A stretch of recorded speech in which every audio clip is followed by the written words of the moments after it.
संभाजी महाराजांना कधी आपण बघितलं नाही? बघितलं.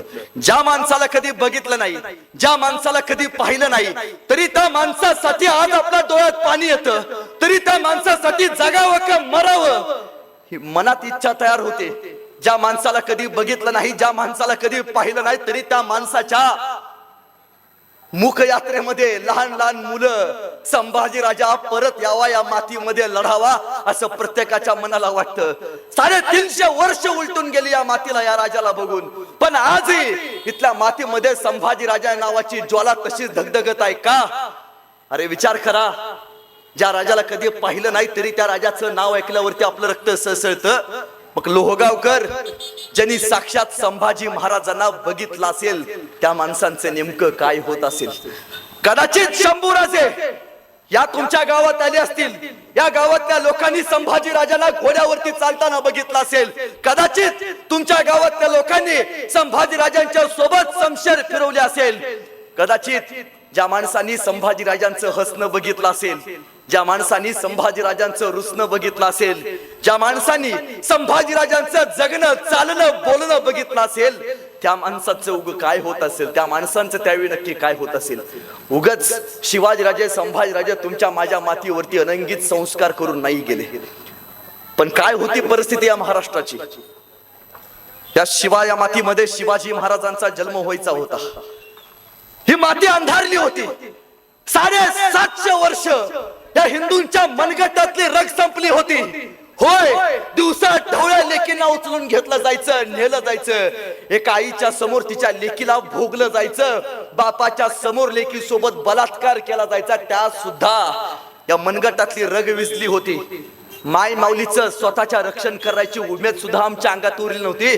त्यावेळी या मातीला एक चांगला संस्कार हवा होता. शिवाजी महाराजांचे वडील शहाजीराजे आणि मासाहेब जिजाऊ बेंगलोरला स्थायिक होत्या. मासाहेबांना 5 ते 6 मुलं झाली. 6 मुलं काही कारणास्तव लहानपणी वारली. मासाहेबांना मुलगा हवा होता, या स्वराज्यासाठी देखणं स्वप्न बघणारा. पण काय परिस्थिती? शहाजीराजे आदिलशहाचे सरदार, आणि आदिलशहाने एकदा फरमान पाठवले शहाजीराजांना, शहाजीराजे भातोडीच्या लढाईत मुघल येतात, त्या मुघलांचा तुम्ही बंदोबस्त करा. आदिलशहाचे सरदार हुकूम ऐकणं मान्य होतं. शहाजीराजे घोड्यावरती बसले, भातोडीच्या लढाईमध्ये गेले. मुघल बघितले, सपासप कतल्या. मुघलांना टाळून टाळून शहाजीराजांनी मारलं. शहाजीराजांची शमशेर स्वराज्य उभं करण्याची स्वप्न आत मनात ठेवत होती, पण आदिलशहाची चाकरी करत होती. एके दिवशी शहाजीराजांचा भातोडीच्या लढाईत विजय झाला. शहाजीराजे विजय मुद्रेनं घोड्यावरती बसले आणि किल्ल्याकडे जायला निघाले. जाताना शहाजीराजांना वाटलं किल्ल्याच्या महादरवाजात मासाहेब जिजाऊ आपल्याला ओवाळला, म्हणजे स्वतः आपल्या पत्नी जिजाऊ आपल्या ओवाळला ओवाळणीचं ताट घेऊन किल्ल्याच्या बाहेर महादरवाजात उभारले असतील. शहाजीराजाने विजय घोडदौड्याने शहाजीराजे किल्ल्याच्या महादरवाजात गेले, जवळ गेले. विजय झाला होता आदिलशाहीचा, मुघलशाहीला पळवून लावलं होतं, पण किल्ल्याच्या महादरवाजात गेले आणि शहाजीराजांना मासाहेब जिजाऊ दिसल्या नाहीत, ओवाळला आल्या नाहीत. त्याच रागाच्या भरात शहाजीराजे ताड पावलं टाकत आत गेले, जिजाऊंच्या कक्षेत गेले आणि जिजाऊंना विचारते झाले, का हो, आम्ही भातोडीच्या लढाईत विजय केला, मुघलांना ताणून लावलं, आदिलशाहीचा विजय केला, आमची शमशेर तळपत राहिली, तुम्ही आम्हाला औक्षण करायला विजयासाठी किल्ल्याच्या महादरवाजात आला नाही, तुम्हाला आमचा विजय आवडला नाही. तसं महासाहेबांनी एकदा शहाजीराजांकडे बघितलं. शहाजीराजे, कुठला विजय, कोणासाठी? परक्यांची तख्त मजबूत करण्यासाठी तुमचा विजय होता तो. शहाजीराजे, हाच विजय तुम्ही स्वराज्य उभा करण्यासाठी केला असताना ही जिजाऊ किल्ल्याच्या महादरवाजात काय तुम्हाला ओवाळला, औक्षण करायला स्वतः घोड्यावरती बसून या रणांगणाच्या मैदानावरती आली असती. स्वराज्य महत्वाचं आहे. एका आईनं स्वप्न दिलं, स्वप्न शिवाजीराजांना स्वराज्य महत्वाचं आहे. त्या शिवप्रभूंनी स्वराज्य उभा केलं. शिवाजीराजांचं स्वराज्य मातीसाठी कसं जगायचं, मातीसाठी कसं मरायचं हे शिकवू लागलं. म्हणून महाराजांना आपण जनता राजा म्हणतो, जनतेची काळजी करणारा, जनतेचे हित जपणारा, भगव्याचं रक्षण करणारा. खरं तर तुम्ही फार भाग्यवान लोक आहात. का माहितीये? महाराजांना जी पदवी दिली छत्रपती, ही छत्रपती पदवी याच मातीतनं निर्माण झाली. एके दिवशी जगद्गुरु तुकोबारायांचे कीर्तन चालू होतं आणि शिवाजीराजे कीर्तनात आले. महाराज खाली बसले. जगद्गुरु तुकोबारायांचं कीर्तन ऐकलं. तुकोबाराय कीर्तनात सांगू लागले, माणसानं व्यसन केलं नाही पाहिजे, परस्त्रीचा आदर केला पाहिजे. महाराज हे सगळं कीर्तन ऐकत होते. कीर्तन संपलं. जगद्गुरु तुकोबारायांच्या पाया पडायला महाराज जवळ गेले. जगद्गुरु तुकोबारायांच्या पाया पडले आणि महाराजांना बघत तुकोबाराय म्हणतात, तुमचं नाव शिव? महाराज तुम्ही शिव? तुमचं नाव शिवाजी? शिव शिव तुझे नाव ठेविले पवित्र छत्रपती सूत्र विश्वाचे. ही छत्रपती पदवी जगद्गुरु तुकोबारायांनी शिवाजी महाराजांना दिली. याच्या अगोदर जेवढे राजे झाले ना, एकाही राजाच्या नावापुढे छत्रपती नाही लागत, महाराजांच्या नावापुढे छत्रपती लागतं. महाराजांचं स्वराज्य उभा राहिलं. पण त्याच वेळी या मातीवरती सगळ्यात मोठं संकट आलं. अफजल खान स्वराज्याकडे यायची मोहीम काढू लागला. अजून स्वराज्य उभारलं होतं, स्वराज्याची मुहूर्तमेढ तयार झाली होती. पण त्याच वेळी त्या मातीला एक देखणं स्वप्न पडणार होतं. त्या पुरंदरच्या मातीत शिवाजी राजांच्या पोटी एक मुलगा जन्माला येणार होता. आणि दिवस उजाडला. 14 मे. आतने एक माऊली बाहेर पळत आली. साखरा वाटा, गलबत्त्या वाटा. शिवाजी राजांना मुलगा झाला. मासाहेब जिजाऊंना नातू झाला. साखरा वाटा, सईबाई राणी सरकारांना मुलगा झाला. साखरा वाटण्यात आला, बत्त्याशी वाटण्यात आली. अखंड पुरंदर ललकारला. शंभू राजांचा जन्म झाला होता. पण त्याच वेळी प्रश्न पडला, या पोराचं नाव काय ठेवायचं? आणि मासाहेब जिजाऊ समोर झाल्या. ज्या जिजाऊंनी शिवाजीराजे घडवले त्या जिजाऊंना वाटलं, आपला एक मुलगा होता संभाजी, फितुरीनं मारला, त्याच संभाजी राजासारखा माझा नातू सुद्धा पराक्रमी झाला पाहिजे. म्हणून शिवाजीराजे यांचे बंधू संभाजी यांच्या नावावरनं मासाहेब जिजाऊंनी शिवाजीराजे यांचे पुत्र त्यांचं नाव छत्रपती संभाजी महाराज ठेवलं. तेव्हापासून शंभू राजाची शमशेर खऱ्या अर्थानं लढण्याची प्रेरणा घेऊन दिली. पण वय झालं 2 वर्ष आणि नियतीनं गलती केली. अफजल खान स्वराज्यावरती आला. त्यावेळी शिवाजीराजे कुठल्या किल्ल्यावरती आहेत? प्रतापगडावरती नाही. ज्यावेळी अफजल खान या स्वराज्यावरती आला त्यावेळी शिवाजीराजे राजगडावरती आहेत. काय करतेत? महाराजांच्या प्रिय पत्नी सईबाई साहेब शेवटचा श्वास मोजतेत. अफजल खान आलाय. महाराजांना पत्र मिळालं, जिंदा या मुर्दा बरबेगम साहेबांनी तुम्हाला पेश करायला सांगितलंय. महाराजांनी सईबाईंना बघितलं. सई, अफजल खानाचा बंदोबस्त करून येतो, मी येईपर्यंत सई फक्त प्राण सोडू नकोस. महाराज घोड्यावरती बसले. 2 वर्षाच्या शंभू राजांना सईबाई राणी सरकारांच्या सोबत ठेवलं आणि महाराज प्रतापगडावरती गेले. काही दिवसांनी प्रतापगडावरती गेल्यावरती महाराजांना बातमी आली, सईबाई साहेबांचं निधन झाले. अफजल खान स्वराज्याच्या पायरीवरती येऊन थांबलाय. आवडत्या पत्नीचं निधन झाले. 2 वर्षाचा पोरका झालाय.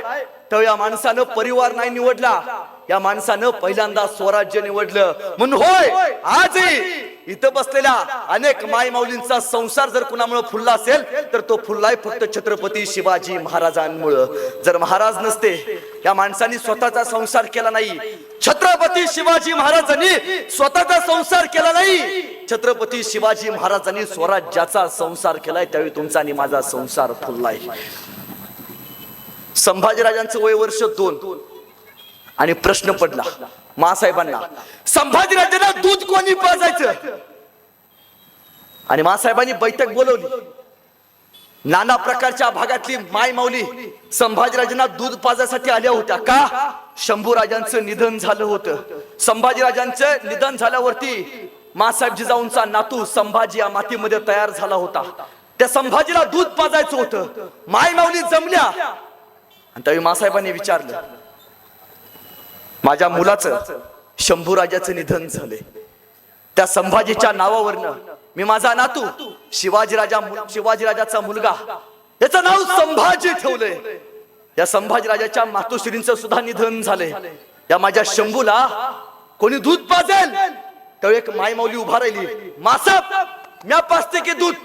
असं किती पैसे घेणार? मासाब 2 सोन्याची काकणे घेणार बर का.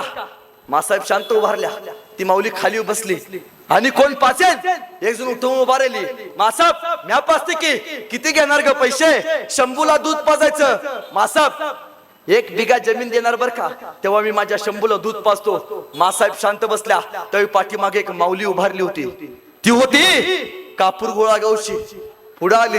मासाहेब, ओ मासाहेब म्या पाचते की दूध शंभू बाळाला. असं नाव काय ग तुझं? मासाहेब म्या धाराऊ गाडे पाटलांची सून. असं धाराऊ सांग किती पैसे घेशील शंभू राजाला दूध पाजायला? तशी कडाची धाराऊ. अहो साहेब लेकरू कुणाचं आहे? शिवाजी राजाचा आहे. अहो साहेब ज्या माणसानं कपाळावरचा कुंकू शाबूत ठेवला ना, आमच्या डोक्यावरचा पदूर शाबूत ठेवला, त्या राजाचा लोक आहे. मासाहेब पाप बीप करून घेता का काय? मासाहेब दुधाचं कुठं पैसे घेत असतात? म्या माझ्या शिवाजी राजाच्या लेखाला संभाजी राजाला मी स्वतः दूध पाजेन. आणि तेव्हापासून या धाराऊने शंभू राजांना दूध पाजलं आणि त्याच फुटला ओठ कोरड शंभू राजांचं. ओठ कोरड शंभू राजांचं पाना धाराऊला फुटतो ग, आणि गरीबाच्या ओसरीवरती बाळ शंभू राजा रडतो ग. गरीबाच्या ओसरीवरती बाळ शंभू राजा रडतो ग. धाराऊच्या दुधावरती संभाजीराजांचा ध्येय पोचला गेला. शंभू राजे स्वराज्याचे देखणं स्वप्न तयार करण्यासाठी सजत होते.